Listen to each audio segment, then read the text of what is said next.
তো আমি ৫-৬ বছর আগে রিজিরো দেখছিলাম এবং তারপর কিছুদিন আগে আমি আরেকবার ট্রাই দিই। সিজন 1টা আমার অনেক ভালো লাগে, বাট সিজন 2 থেকে একটু বোরিং লাগতেছিল, তাই আমি ড্রপ করে দেই। ফিউচারে আবার আমি সিজন 2 থেকে দেখতেও পারি। তো আজকে আমি শুধু সিজন 1টাকে নিয়ে কথা বলবো। তো ৯ নম্বর এপিসোডে একটা আমার ফিলিংস আসছিল, আমি তখন একটা কাজ ছিলাম। আরেকটা হচ্ছে ১৮ নম্বর এপিসোডে। তুমি যদি রিজিরোর সিজন 1টা দেখো তাহলে বুঝতে পারবা। প্লিজ আমি বলবো তোমাদেরকে, তোমাদের যদি সময় থাকে তোমরা ট্রাই করো।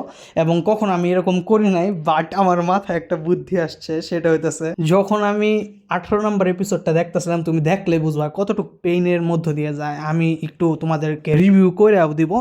তো মানে আমি তার জায়গায় নিজের রাইখা দেখতেছিলাম, মানে আমার এত খারাপ লাগতেছিল ওই টাইমে, মানে আমার কান্না পাইতেছিল। তা আমি সেই টাইমে কী বুঝি একটা ক্লিপস নিয়েছিলাম, তো আমি ক্লিপসটা তোমাদেরকে দেখাইতেছি। ভাই আমি ১৮ নম্বর এপিসোডটা দেখতেছি, মানে আমি কি বলবো, আমার এরকম লাগতেছে আমি আমার চোখ মুছতেছি, তাও মানে কি বলবো। তুমি ১৮ নম্বর এপিসোড পর্যন্ত আসো একবার। তো আপনাদের মধ্যে যদি কেউ গিয়ে দেখেন, তো আমি আপনাদেরকে একটু এটা কেমন এটা বলি। প্রথম এক এপিসোডের মধ্যেই থাকবো, কোনো স্পয়লার দেব না।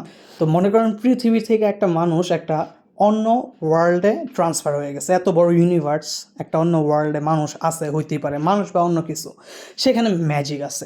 তো ওইখানে এমন এমন কিছু ঘটনা ঘটে যার কারণে আমাদের মেইন ক্যারেক্টার মারা যান।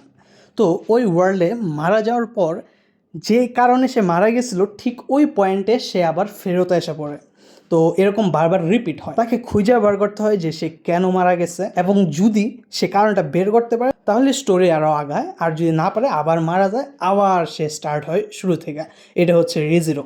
তো সমস্যাটা এইখানে না, এটা হলে তো খুবই সাধারণ ছিল। সমস্যাটা হচ্ছে যখন সে মারা যায় তখন ওই মরার পেইন, যে ব্যথাটা, এটা তার অনুভব করতে হয় এবং তারপর সে আবার ফিরে আসে। তো সে আর মরতে চায় না। আপনারা কেউ কি মরতে চাবেন? কারণ এত পেইন, মনে করেন দম না নিতে পারে মরতেছেন, আপনার হাত কেটে গেছে, পা কেটে গেছে, উল্টাপাল্টা অবস্থা। তো এই হতেছে কথা, আমি আর বলবো না। যদি আমার এই কথাগুলো শুনে আপনার ইন্টারেস্ট লাগে, আপনারা দেখেন, একটা ট্রাই দিতে পারেন, অনেক ভালো লাগবে। এখন কীভাবে দেখবেন কথা হইতেছে আমি বলতে পারবো না। আমি একবার বলছিলাম, তারপর ওয়ার্নিং স্ট্রাইক ছিল। আপনারা ক্রাঞ্চি রোল অথবা নেটফ্লিক্সে থাকতে পারে, টাকা থাকলে ওইগুলোর মাধ্যমে যা দেখতে পারেন, টাকা না থাকলে অনেক সিস্টেম আছে, বাট সেগুলোর নাম নেওয়া যাবে না, কারণ বললে আমার চ্যানেলে সমস্যা হইতে পারে। আপনারা নিজেরা খুঁজে বার করেন যে এনিমি কই কই দেখে মানুষ।